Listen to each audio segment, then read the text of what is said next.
Bueno, compañeras y compañeros, yo soy Mariano, soy de acá del local de la Corriente Política de Discépolo.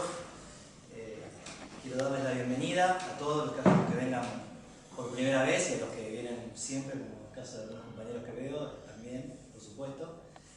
Agradecemos a la Comisión de Filosofía de Carta Abierta que haya compartido con nosotros la posibilidad de hacer esta actividad. Este es un centro cultural que se fundó hace 17 años, cuyo referente es Norberto Galazo, referente y fundador, y trata de aportar un poco a la difusión de algunas ideas del campo nacional y popular, de modo crítico y favoreciendo la formación política de todos los militantes y de todos en general, para así poder hacer un pequeño aporte de esta pequeña agrupación a un mejor país y a una patria grande, por supuesto, y a un mejor mundo.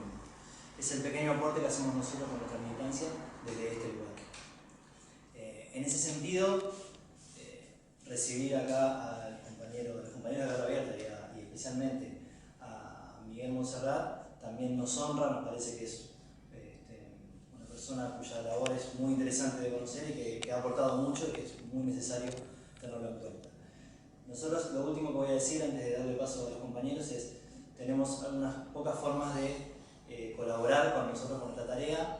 Esta es una agrupación completamente autónoma que se sostiene con el puro aporte de los militantes y de todos los compañeros. Las formas de colaborar con nosotros que tienen todos es, además de venir y participar y proponernos actividades como hizo Osvaldo y los compañeros, es comprando un bonito presentativo, un bono de colaboración que sale 20 pesos, que lo vende la compañera Lorena en el escritorio, comprando nuestros materiales, nuestros periódicos, nuestros libros, nuestros cuadernillos y comprando alguna empanada, alguna bebida si es que gustan, en nuestra barra que esté detrás nos avisan y con mucho gusto.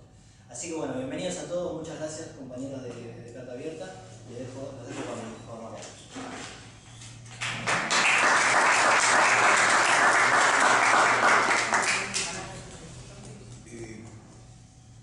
¿Se escucha?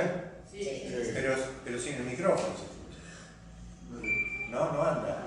¿Sí? ¿Anda? Sí. Bueno, Un poquito si hace falta.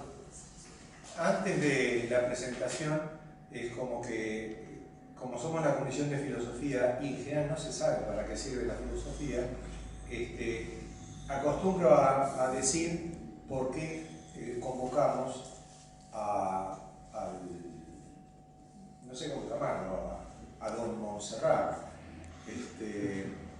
a que nos hable de defensa nacional y latinoamericana, porque parece un tema que tiene que ver más bien con la política cotidiana o los hechos de política de la coyuntura exclusivamente. Entonces, el pensamiento crítico irrumpe cuando a la explicación acerca del origen de los fenómenos atribuidos a los dioses se la lleva a otro campo, el de la naturaleza. Las mareas no se arrebatan ahora por la furia de Neptuno, sino por un descenso de la presión del aire. Ya no es Neptuno lo que desencadena el fenómeno, sino una causa natural que provoca un efecto, la marea revuelta. A Tales de Mileto correspondió esta osadía y a Parménides la pregunta por el ser inexistente. Ambos dan el punto de partida a la filosofía. Los siglos desplegaron este nuevo campo hasta la misma inmensidad del animismo religioso. A la filosofía le corresponde la pregunta por el ser de lo existente y desde ahí sus interrogaciones abren en el campo de lo que se manifiesta la red de causas no manifiestas que lo sostienen. Cuando nos planteamos la defensa nacional y latinoamericana, nos encontramos ante una manifestación de un existente que nos perturba, el estado de beligerancia que viene aconteciendo en el mundo desde que los humanos lo hemos acaparado. Siempre hubo guerras por las cuales unos humanos pretendían someter a otros a su voluntad. La paz supone una derrota consolidada temporariamente administrada por la política.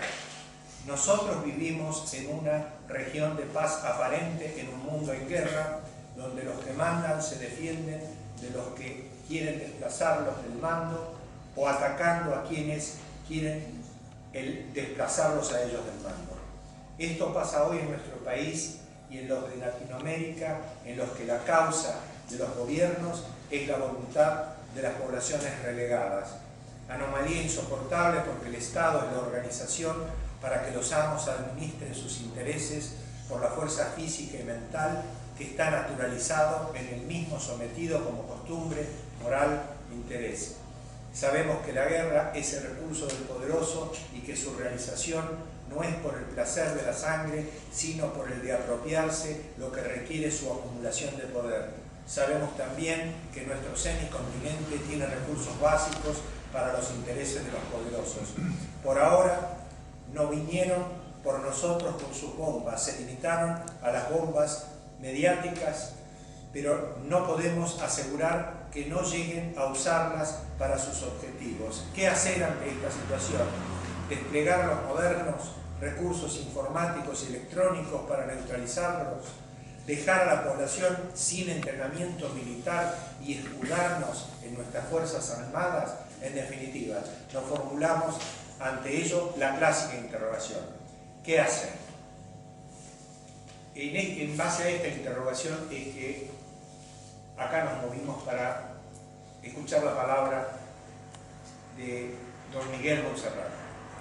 Don Miguel Montserrat es presidente honorario de la Asamblea Permanente de Derechos Humanos, diputado de la Nación por 2 periodos, concejal del municipio de Lanús por 2 periodos, intendente de Lanús por 1 periodo, miembro del directorio del ente autárquico interjurisdiccional para la memoria, defensa y promoción de los derechos humanos, cofundador del Foro de Sao Paulo, integrado por fuerzas de izquierda y progresistas de América Latina por iniciativa de Lula, miembro del Comité Internacional de Coordinación de la Red Mundial No to War, No to NATO, no a la guerra, no a la OTAN.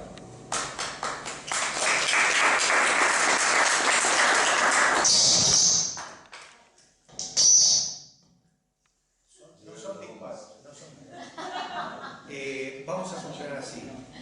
El compañero Montserrat va a exponer entre 15 y 20 minutos y después vamos a debatir. Y yo trataré de coordinar. Ahí funciona. Ahora sí. Tenía razón.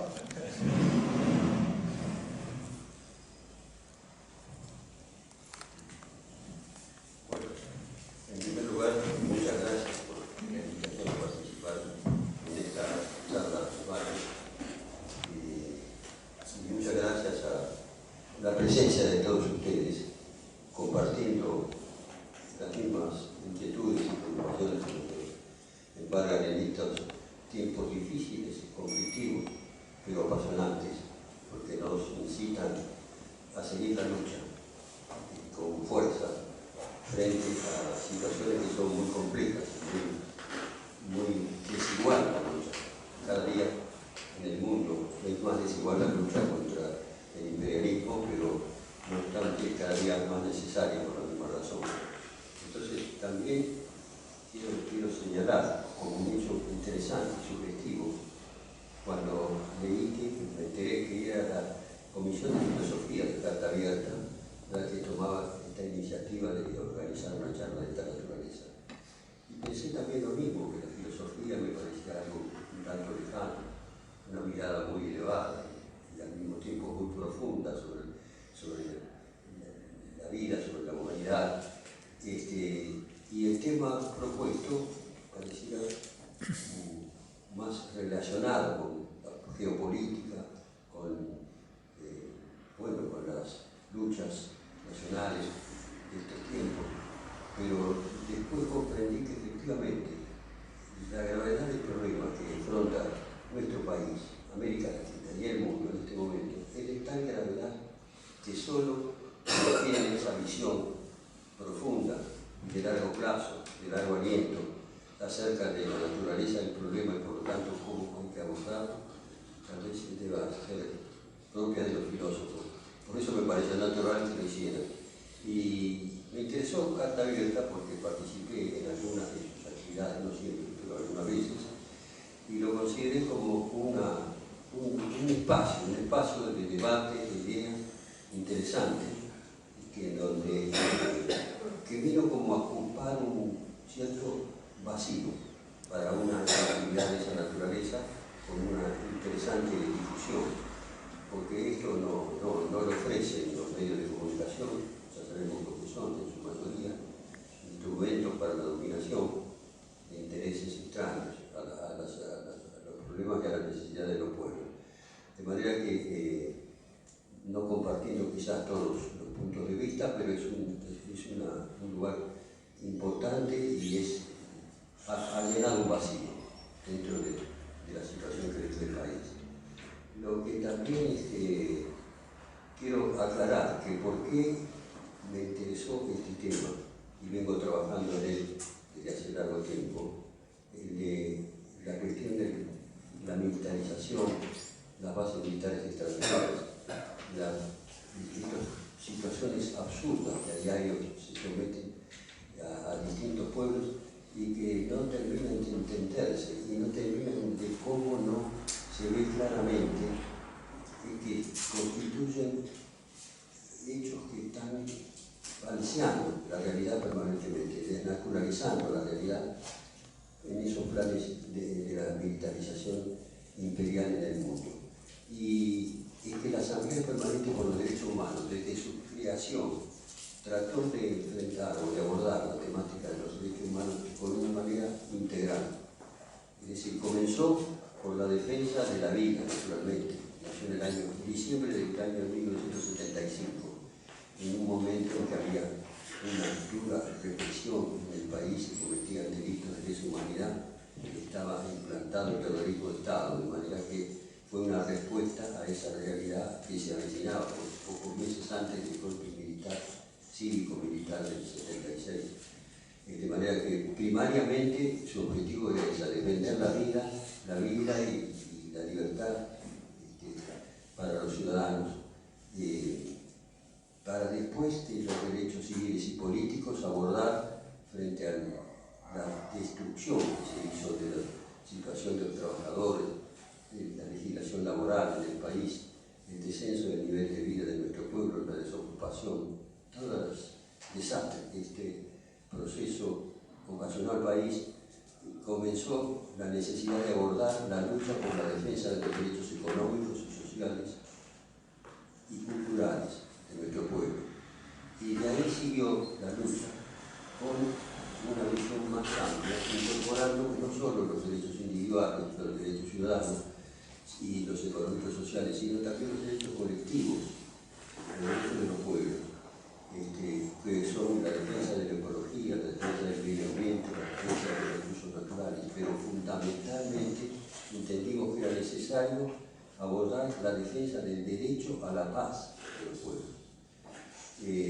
Y lo concretamos creando dentro de la Asamblea una secretaría con la denominación de Secretaría de Derecho a la Paz y a la libre determinación de los pueblos, que van esencialmente unidos y sosteniendo que esos derechos son básicos y son imprescindibles, ineludibles para garantizar, aunque sea medianamente, la vigencia de la integralidad de los derechos humanos. No puede haber derechos humanos, naturalmente, en situaciones de guerra, en situaciones de imposición de represiones, crímenes de guerra, crímenes de deshumanidad, terrorismo de Estado, en definitiva. De manera que esa es lo que quisimos emprender. Para darle un abordaje a la lucha por la paz, no solo en una concepción pacifista, tipo Gandhiana o otros personajes importantes de la historia que podemos admirar y respetar, pero que ofrecían hasta su sacrificio personal para defender esos altos ideales, pero quedándose, yo diría, en el umbral de las cosas. Nosotros entendimos que para defender la paz tenemos que estudiar y denunciar y condenar severamente a los responsables de esa situación, Como parte de esa concepción fue la campaña que iniciamos junto con otros organismos de derechos hace ya un montón de años para dejar de llamar golpe militar al golpe de 1976 para llamarle golpe cívico-militar, porque hubo no solo complicidades del campo civil, sino que hubo complicidades también del campo empresario, hubo complicidades de sectores religiosos, y en esto haciendo la aclaración que mientras la cúpula de la Iglesia Católica, digamos casi de la Iglesia Histórica y Oficial de la Argentina, tuvo una indudable complicidad con la dictadura, también hubo en los sectores de los sacerdotes del tercer mundo, de la acción por los pobres, etcétera, etcétera, un trabajo interesante y una entrega total, y hay una importante nómina de víctimas y de mártires que fueron asesinados por esa lucha. Pero esto, y digo complicidades de esos sectores, no solo complicidades, fueron coprotagonistas. Esto es importante destacarlo. Es más, escuché una frase y no hace mucho y me pareció sumamente acertada. Si ese golpe cívico, militar, empresarial y eclesiástico constituyó un retroceso para el país en todos los órdenes, habría que calificarlo como que designó a través de su primer jefe aparente, el general Videla, como ministro de Economía para llevar adelante la política absolutamente antinacional y antisocial que lo caracterizó. O si en realidad el jefe fue el economista Martínez Dios, que lo designó a Videla para que pusiera la cara como general encabezando esa junta militar que protagonizó ese nefasto proceso. De manera que con ese criterio encaramos nosotros la lucha por los derechos humanos en ese sentido amplio e integral y apuntamos también fundamentalmente a la que el pueblo ha colaborado totalmente en la lucha para terminar con la impunidad hasta donde se ha podido, ir derribando las barreras que se han opuesto para que se pudiera hacer justicia, pero en el tema de la dificultad de esta época, que queremos señalar como que el país, y América Latina particularmente, por eso es acertado el enfoque, la defensa nacional, pero desde la perspectiva regional, latinoamericana, porque estamos enfrentados en este momento a una ofensiva imperialista de una magnitud y de una intensidad casi sin precedentes,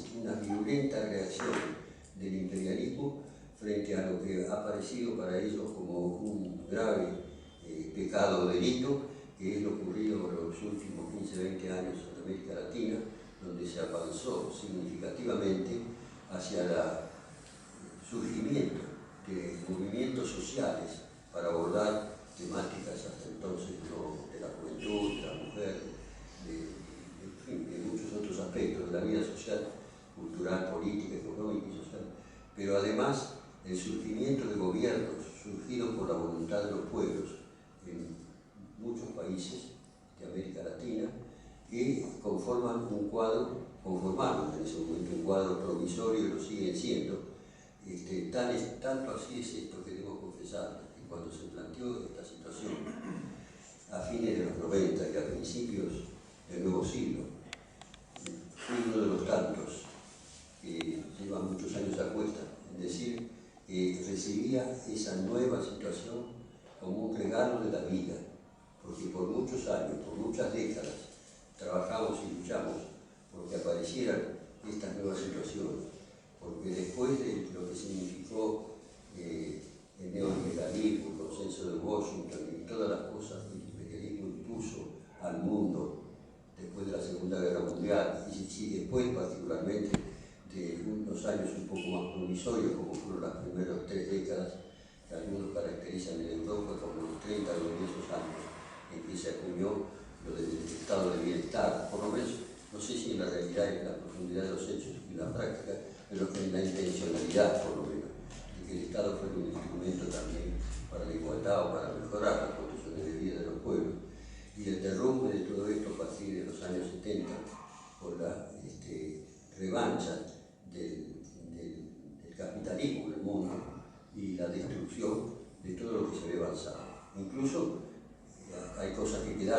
consolidadas y definitivamente, como fueron los movimientos de liberación nacional, la independencia que superaron en Asia, en África, en muchos lugares del planeta, de viejas colonias europeas.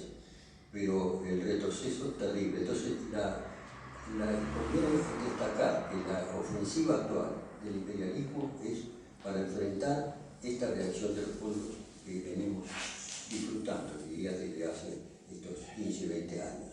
Y no como incluyen y difunden algunos exponentes del pensamiento neoliberal, retrógrado, conservador, los yanquis y fallos, que dicen que esto es consecuencia de que ese mismo tiempo Estados Unidos, cabeza del imperio y baluarte de la defensa del capitalismo despiadado, y un capitalismo que cabe referirlo como absolutista, capitalismo absolutista, como hubo monarquías absolutistas, es un capitalismo absolutista.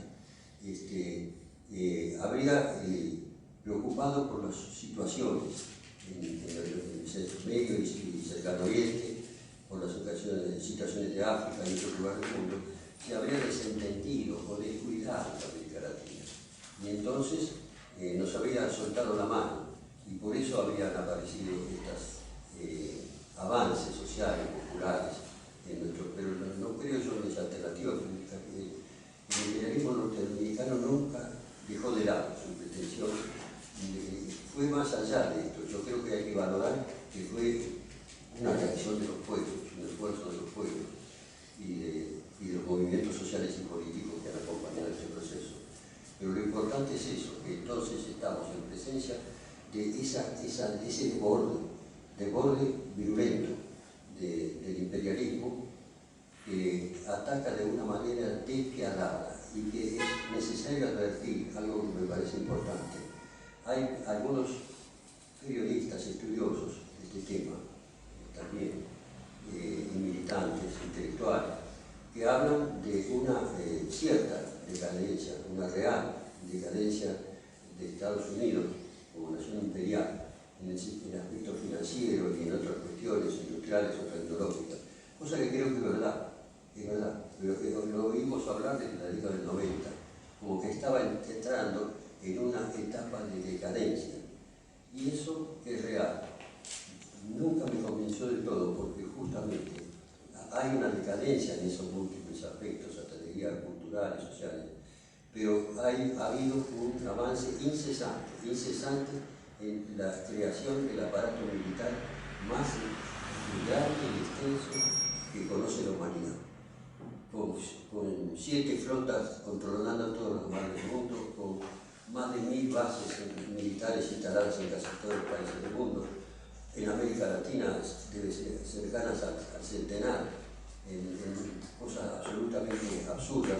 Y eso es un aparataje militar impresionante. Entonces, no debemos caer en la idea de convencernos hasta con cierta tranquilidad o resignación de que ya está en decadencia este imperio. Entonces, no podemos esperar que su caída va a ser inevitable, pero antes va a hacer mucho daño. El imperialismo en este momento, para mí, está en una etapa, está como una fiera herida, que se puede volver más peligrosa. Lo demuestran las acciones que emprende en estos momentos, habitualmente, con una tal cinismo y desparpajo que no tiene antecedentes. Promueve guerras, promueve invasiones, ocupaciones militares de países. Y todo lo hace, bombardea pueblos enteros.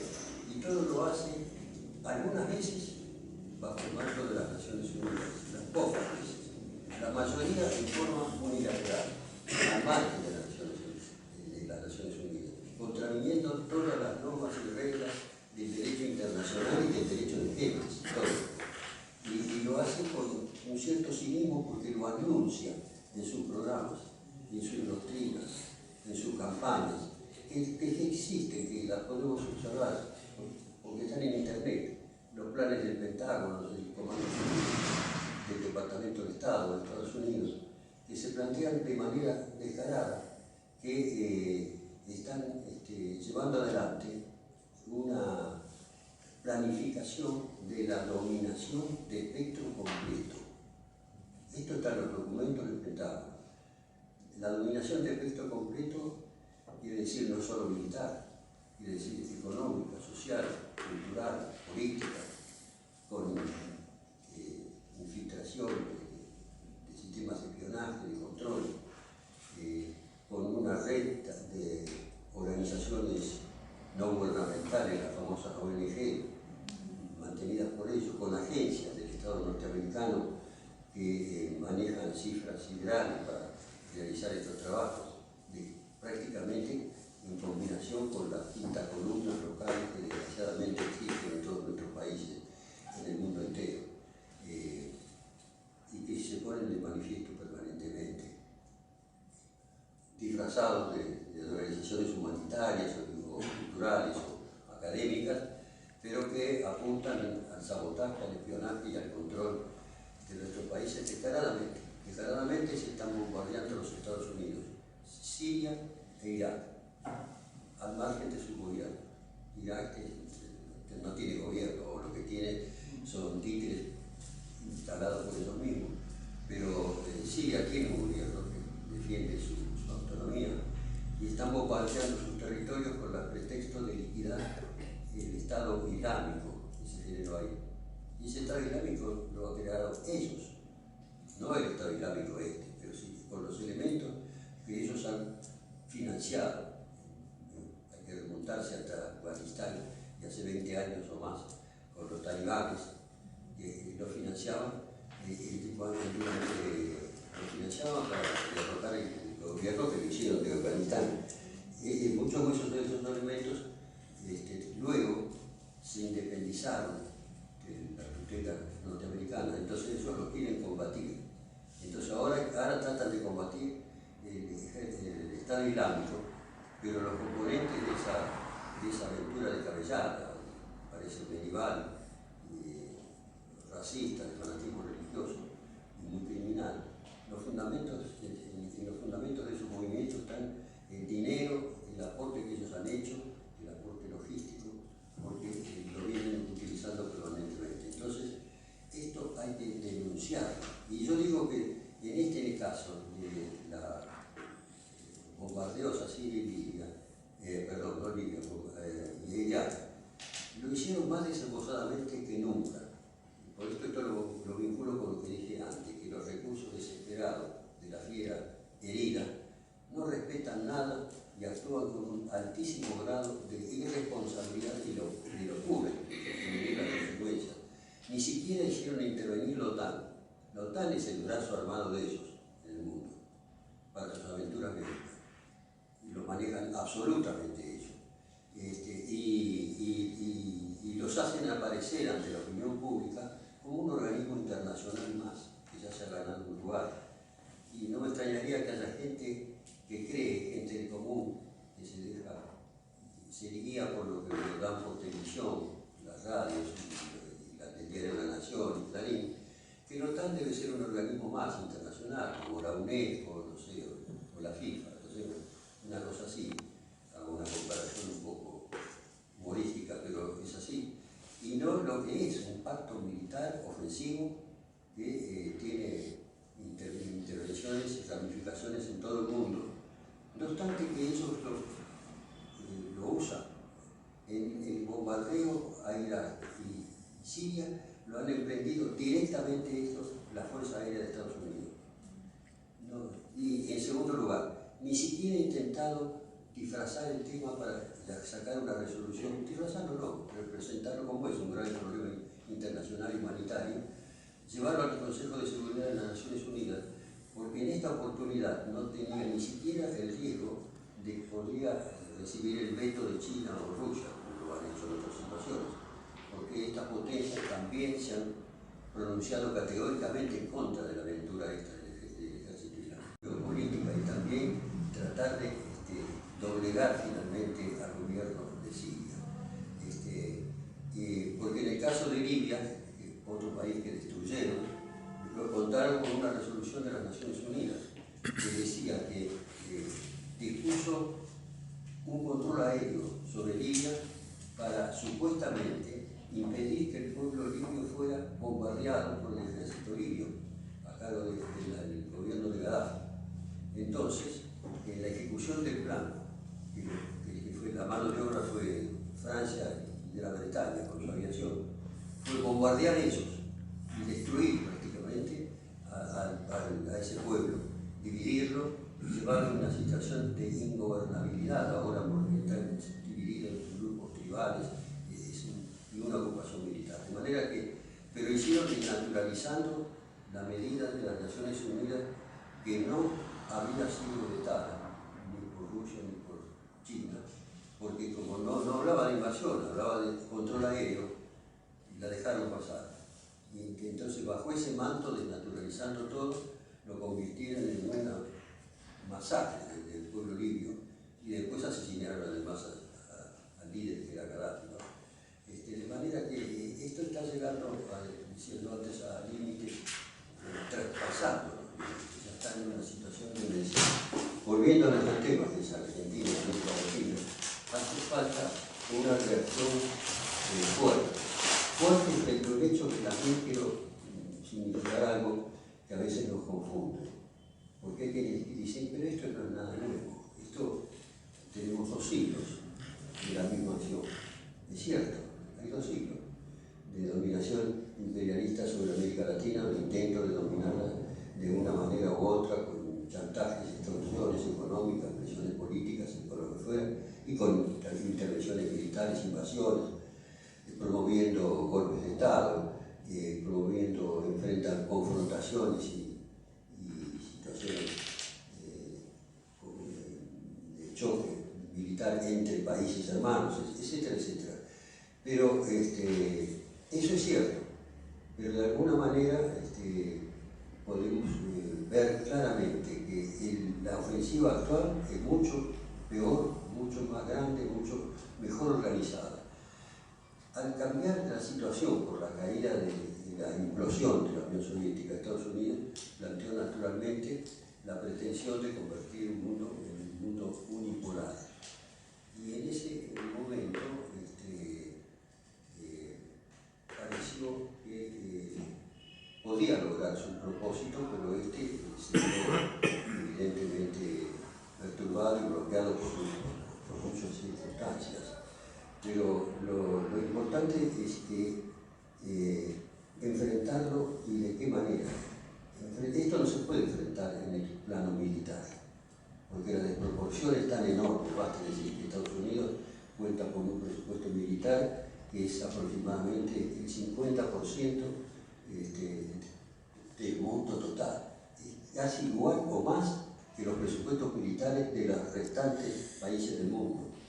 Y con los que están comprometidos en la OTAN, bueno, llega como al 70%. Entonces, ¿quién puede enfrentar esa maquinaria bélica? Ningún país, ningún pueblo.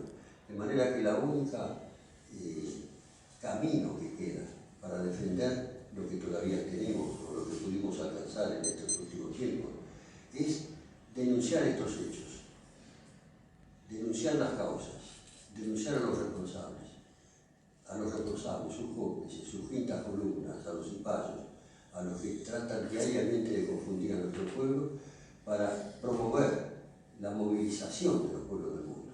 Es el único arma que se le puede poner, un dique o una pared, una valla, a tanto desborde militarista y expansionista como que estamos viviendo. Entonces ese es el objetivo que nos planteamos en este momento. Y yo voy a aprovechar esta circunstancia, que la iniciativa que ahora tenemos en marcha, nuevamente digo porque venimos trabajando en este tema de hace más de 10 años, es un próximo tribunal ético que ya tenemos aprobado formalmente desde la Asamblea Permanente por los Derechos Humanos para el mes de septiembre. Un tribunal ético que nos basamos en la criminal actitud militar de Estados Unidos, que señalé antes, en el Medio Oriente, y que va acompañada sigilosamente, porque ya nadie habla de eso, del despliegue de la Cuarta Flota en los mares territoriales de América Latina. Ya nadie se ocupa de eso, como si hubiera desaparecido, no ha desaparecido, ellos lo controlan, con la subsistencia de una enorme cantidad de bases. Es ridículo hablar de bases militares en un continente que no tiene conflictos internos, ni posibilidad de guerra con nadie, ni ofensiva ni defensiva. Entonces, ¿cómo se justifican las bases militares norteamericanas? Que ahora no son tan grandes o numerosas como las del pasado, porque claro, hay otras tecnologías. Ahora necesitan en lugares de paso en distintos países, preparados para el momento necesario, transportar efectivos que lo pueden hacer rápidamente en días o horas, y de esa manera mantener bajo control todo. Lo están haciendo en Armenia, es el punto más crítico en este momento y es peligrosísimo, de que ahí puede estallar una guerra de grandes proporciones, que son incalculables, imprevisibles en este momento. Y ellos hablan de que suponen que están enfrentando a una potencia imperial que quiere renacer con el espíritu de la vieja Rusia zarista o de la Unión Soviética, o que quiere expandirse. Y en verdad esto comenzó con un golpe de Estado que promovieron en Ucrania, con los sectores de origen nazi, porque fueron colaboracionistas durante la invasión nazi, y que pasa con Croacia, que tuvo siempre una fuerte influencia nazifascista, y derrocaron al gobierno constitucional elegido por el pueblo, que era Yanukovych, y entonces instalaron un gobierno en combinación con la Unión Europea para que se incorporara a la Unión Europea y para conformar todo un cordón ofensivo que rodea a la Federación Rusa. Y entonces lo que está ocurriendo es consecuencia de esa situación, de instalar un gobierno dócil a sus planes, con la complicidad de la Unión Europea, fundamentalmente de Alemania, y enfrentar entonces a los pueblos que no quieren someterse a esa situación y se ha declarado prácticamente una guerra civil que puede desbordarse en cualquier momento, pero siempre está, en cuanto uno descarga un poco de cada uno de estos conflictos, la mano del imperio, que en este momento es la causante de todos estos problemas. De manera que yo creo que me estoy excediendo en el uso de la palabra, pido perdón al colaborador, pero yo no tomé nota de la hora. Vamos a llevar adelante en septiembre ese tribunal ético, como de costumbre, cuando hacemos estas cosas invitamos gente de todo el mundo, de toda América, hasta de Estados Unidos. Hay gente en Estados Unidos que cuestiona de manera difícil y desigual y peligrosa al imperio, pero también de muchos países, concretamente la Asociación Americana de Juristas, que está en toda América, el Consejo Mundial de la Paz, la Alianza Social Continental de América Latina, y son todas organizaciones internacionales, sociales, que han participado en muchos de los eventos similares que hemos hecho en los últimos años. Es decir, creemos que es necesario uno más ahora para dar una voz de alerta frente a esto que se está amenazando en el mundo, este desborde despiadado y cínico, porque es a la luz del día, no se omiten los detalles. Lo que pasa es que la abrumadora cantidad de información que se vuelca sobre los pueblos actualmente se oculta, se la deriva a otras cuestiones y hay un muro de silencio. En estos días, por ejemplo, hace apenas 15-20 días, Estados Unidos resolvió enviar 5.000 efectivos militares a Ucrania con material bélico de la más alta tecnología y material pesado, bases misilísticas, aviación, en fin. Y además poner a disposición de eso sumas astronómicas de dinero y de movilización, creando un cerco en esa situación con grave peligro para que se genere una conflagración de proporciones impredecibles. Acá esto no se habla. Esto en el diario La Nación publicó en una página interior una columnita de 3 centímetros mencionando eso. Y en el diario Clarín, que tiene la mayor difusión, tiraje, publicó media página, pero me tomé el trabajo de ver que era la página 20 y tantos del diario y lo sacó un solo día. Esas noticias los tapan, los ocultan. Nadie, y no se menciona por radio y televisión, salvo algunas pocas excepciones, por supuesto. De manera que es un avance terrible y peligrosamente grave y no ha merecido reacción ninguna. Y ayer o antes de ayer ha lanzado la Secretaría de Estado de Estados Unidos a través del Pentágono un nuevo plan, lo titulan del año 2015, que incluye nuevamente temas profundamente amenazantes para el mundo, porque despliega todo su arsenal de conceptos y de estrategias y de políticas que apuntan a la posibilidad de mantener el control y aplastar a todo intento de vulnerar esa estrategia militar que es invasiva en todo el mundo. Bueno, frente a esto vamos a realizar esa actividad, pero son como granitos de arena. Son como granitos de arena porque enfrentamos una maquinaria bélica propagandística que no tiene antecedentes en la historia del mundo. Habría que remontarse, no sé, a ejemplos supuestamente parecidos, como puede ser el Imperio Romano o lo que fue el eje en la Segunda Guerra Mundial, pero es de mayor magnitud, es imparable desde el punto de vista militar, de manera que solo la acción concertada de los pueblos movilizados en lucha para defender la paz es la forma de defender la vida, porque no reparan en medios y no escatiman los más grandes propósitos que comprometen la propia existencia humana. De manera que esa es la preocupación que tenemos en esta hora y es el sentido que quería darle a esta charla, de contribuir a señalar la magnitud de la amenaza que se cierra sobre el mundo para estar preparados para enfrentar este plan criminal de dominación que no repara en medios y que es absolutamente irresponsable e incontrolable. Muchas gracias.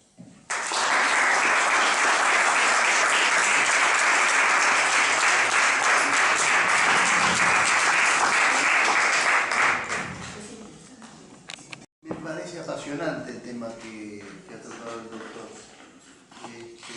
Habla más fuerte. Sí, me parece muy apasionante, muy interesante el tema que ha tocado el doctor sobre la coyuntura internacional que obviamente está encarnada en uno de los países que es una potencia como Estados Unidos, aunque tratemos de, como usted bien lo ha dicho, que ha decaído de una época, de unos 15 años de esta parte, de decadencia tecnológica y en varios sentidos. Ahora, mi pregunta apunta, ¿usted no cree que hay sociedades informadas, entre comillas, y desinformadas también, entre comillas, y que no es un problema cultural el que está existiendo también? Me refiero más precisamente a, por lo pronto, ayer se realiza el 7 de diciembre, mejor dicho, se realiza el nuevo tratamiento de las negociaciones entre Cuba, se reabren las fronteras entre Cuba y Estados Unidos y se refrenda ayer con un tratado para que el 20 de julio las embajadas entren nuevamente en vigencia.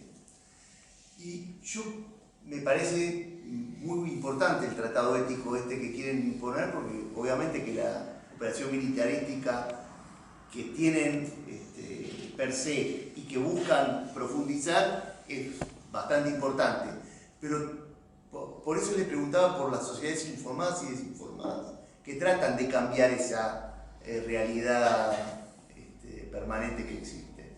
¿Usted no cree también que hay una población que intenta modificar eso? Bueno, sí. Naturalmente siempre ha habido resistencias populares y para eso ellos tienen una planificación estratégica que parcialmente esa referencia. Por ejemplo, en cuanto a América Latina, acá hace apenas 2 o 3 años, hizo una visita el subsecretario de Defensa de Estados Unidos, que es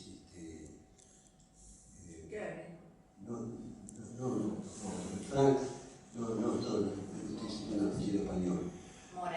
Mora, claro, porque visitó acá la Argentina y hizo reuniones en la esfera militar y una conferencia dio frente a las Fuerzas Armadas en el local del edificio de la calle Luis María Campos, donde invitaron a toda la alta oficialidad nuestra y Frank Mora, ahora recordé perfectamente, yo soy costarricense pero ciudadano norteamericano y está en el área del Departamento de Estado y específicamente en la cuestión esta de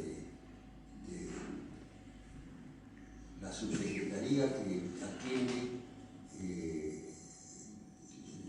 el continente americano. Entonces tuve la oportunidad, porque todavía estaba en el ministerio Alfredo Forti, en una de las secretarías importantes del ministerio, en la época de Estado con Inca Garré, y que siguió un tiempito más con el ministro Puchelli, que vino de Santa Cruz, pero que marcó, claro, un desmejoramiento notable en el elenco, ¿no? De Inca Garré a Puchelli. Me pareció, lo conocí, me pareció un burócrata simplemente, ¿no? Y hizo una gira, Frank Mora, para difundir un plan que ellos en ese momento impulsaban para América. El plan significaba un replanteo de la estrategia militar, dejando atrás, supuestamente, se quedaba atrás todo lo de la Guerra Fría. Entonces, planteaba tres bases, tres fundamentos. El fundamento de combatir las Fuerzas Armadas, ya que no estaban antes preparadas para a que la daban como probable guerra mundial en tiempos de la Unión Soviética, de esa confrontación. Pues eso había desaparecido, pero entonces los nuevos peligros eran, por un lado, el narcotráfico, por otro lado,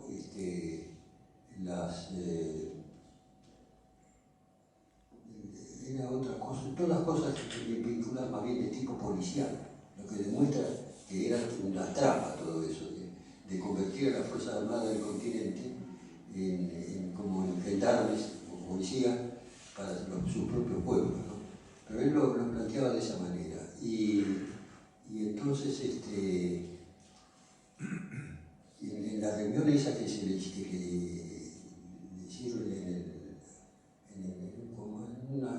un edificio militar que hay ahí en la avenida de Luis María Campos, bueno, pude estar con unos, entre los pocos, porque creo que fuimos 3 o 4 personas civiles que pudimos participar, gracias a una de las subsecretarías de ese lugar.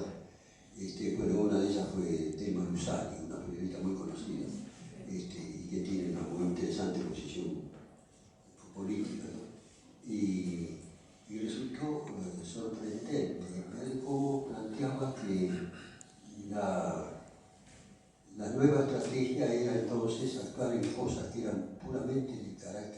policial.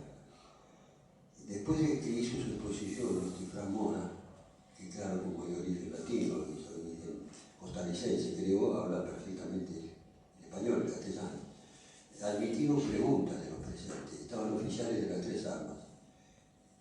Los que estuvimos allí un poco de incógnito no tuvimos posibilidad de hacer el uso de la palabra, pero eran todos militares. Del ejército, de las 3 armas, pero más del ejército, surgieron voces que le hicieron preguntas interesantes a ellos.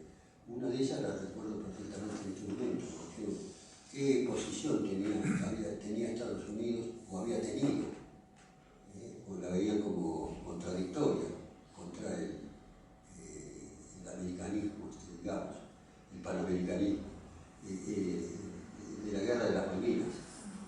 Y el señor Frank Mora, muy suelto de cuerpo, dijo, de absoluta neutralidad.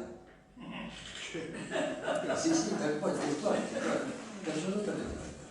Eso ellos no intervinieron para nada, ni les interesó para nada. Y todos sabemos que fue un factor decisivo para el triunfo británico, apoyo logístico, apoyo con tecnología, con elementos, con dinero, con todo lo que tiene, con el espionaje, etcétera, etcétera. Y de manera que la acción de ellos tiende a restablecer la dominación total de América Latina, restablecerla en los términos anteriores. Que insisto, como lo dije antes, no es que se le fue un poco de la mano porque estaban ocupados con Asia y África, sino que se le fue por el surgimiento de América Latina de movimientos populares y gobiernos que comenzaron a transitar un camino hacia la autonomía, por lo menos, o cierto grado de autonomía, por lo menos. Bueno, pues entonces ellos ahora quieren restablecer el control de las Fuerzas Armadas, no con mucho éxito, pero lo intentan, es lo que intentan. Entonces, por un lado hacen estas cosas, por otro lado, bueno, tiene cambio de actitud que aparece parcial en Estados Unidos, porque es una medida de despedida de Obama de Estados Unidos, pero que está fuertemente cuestionada por los sectores republicanos, que el Tea Party y compañía, que tienen una actitud violentamente belicista y despiadada y militarista, terrible, de manera que no sé en qué va a terminar, pero es lógico que el gobierno de Cuba, que ha quedado en una situación muy difícil en estos últimos tiempos, ha aceptado estas tratativas, pero habrá que ver hasta dónde llegan. Pero ellos no varían sus planes. Hay que tratar de leer los planes estratégicos que tienen de Pentágono. Quería contar una cosita. Son los mismos de siempre. Puede ser, ¿sí? Que salvando muy las distancias, ellos ahora esta apertura de embajadas, supuestas propuestas de avance en las relaciones entre ambos países, tiene que pasar por el Parlamento para que se aprueben. No sé si podemos retrotraernos un poco a nuestra realidad, que también el memorando de Irán que propuso la presidenta Cristina, también tuvo que pasar por el Congreso, ¿no? Y bueno, con una derecha que realmente no estaba para nada de acuerdo en ese memorando y tratando de prácticamente voltearlo, ¿no? Sí, claro. Sí, el ejemplo. Salvando las distancias, ¿no? Claro, lo que vos decís es muy claro. En el fondo son los mismos mecanismos y las mismas fuerzas. Por eso yo me parecía difícil, bueno, ¿no? Acá hay eso. No, quería marcar el tema de los momentos dramáticos que vive en este momento Ecuador, porque el presidente Correa y prácticamente todos sus funcionarios han denunciado un intento de golpe y también un intento de impedir que el Papa llegue a Ecuador como a manera de pacificación. Están tratando de impedir que el Papa llegue. O sea que lo que hagan con Cuba es un cambio de estrategia, porque después de 50 años no pudieron doblegar y pienso que intentan hacer intentan, digamos, estando adentro, cambiar la cultura, la resistencia cultural de ese pueblo. Lo mismo hacen en Venezuela constantemente y lo mismo hacen también en nuestro país. En Brasil, todos estos intentos de, por ejemplo, el otro día fue el señor Lanata, no le digo periodista, lo del señor también le queda grande, pero fue a ver el tema de la supuesta base, ellos la llaman base militar de China en Neuquén. Todo ese despliegue me parece que no es espontáneo porque se le ocurrió a la nata. Pienso que los grandes medios de comunicación están trabajando, digamos, en sintonía con la CNN y todos los grandes medios de nuestra región en contra de nuestros pueblos. Por eso me parece muy difícil enfrentarlo. Thelma Luzani está en Visión 7 Internacional. Sería bueno que se hicieran gestiones para que usted pudiera plantear a través de ese programa que sale todos los sábados estos temas, porque realmente nunca le van a dar cabida ni Clarín ni La Nación porque son parte de la agresión. O sea, los móviles satelitales de los grandes medios son robos carros de asalto que intentan confundir constantemente la población. Entonces, constantemente vemos cómo en Venezuela le echan la culpa, prácticamente lo tratan de dictador a un gobierno que ha ganado todas las elecciones habidas por haber. Ahora lo mismo con Correa. Entonces, tal vez habría que plantearlo, pienso que secretamente a lo mejor el Papa, que es muy importante en este tema, esté al tanto de este tema, porque si ha denunciado una tercera guerra mundial, si ha hablado tanto con Correa como con Maduro, con Cristina, pienso que está al tanto de estos temas, ¿no?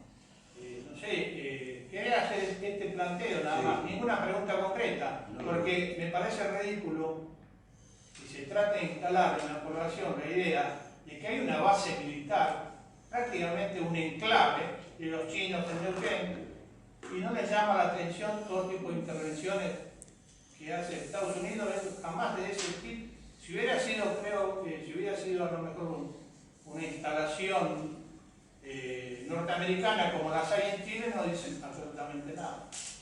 No, por supuesto. Yo lo que quería un poco, el compañero introdujo el tema de los medios. Quería decir algo, viendo un programa periodístico sobre Grecia, anoche o antes de anoche, me refrescó la memoria que una de las primeras cosas que hicieron los gobiernos que estaban al servicio de la Troika, ¿no? Este gobierno, fue cerrar la televisión pública griega. Y yo creo que una de las cosas importantísimas que tenemos que hacer es defender los medios públicos, porque es lo único que tenemos.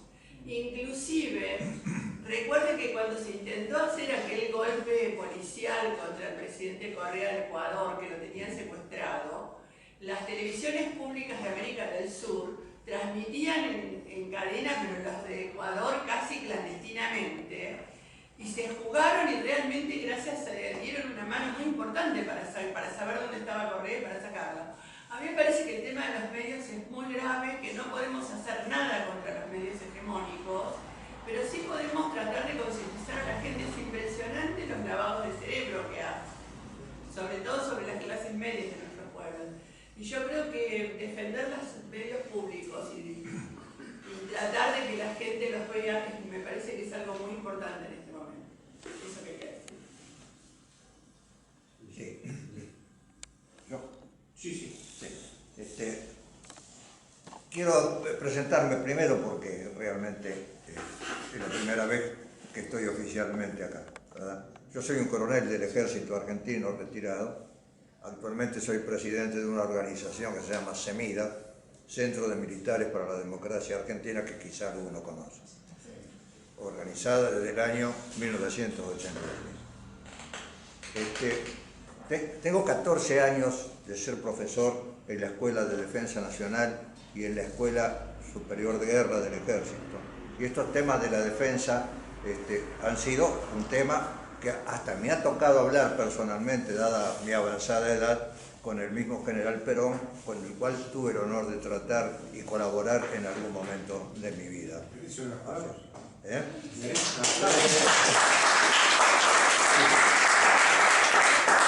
El general a mí me nombró interventor en la Corporación Argentina de Productores de Carne, por ejemplo, ¿verdad? En forma directa. Este tema de la defensa nacional tiene chispazos aislados de conocimiento, pero están dentro de un contexto muy armado, que llevaría mucho tiempo poder explicarlo, pero que voy a tratar en 5 minutos de dar una idea. Hay un marco mundial, un marco americano y hay un marco aún de nuestro propio país de estos elementos, ¿verdad?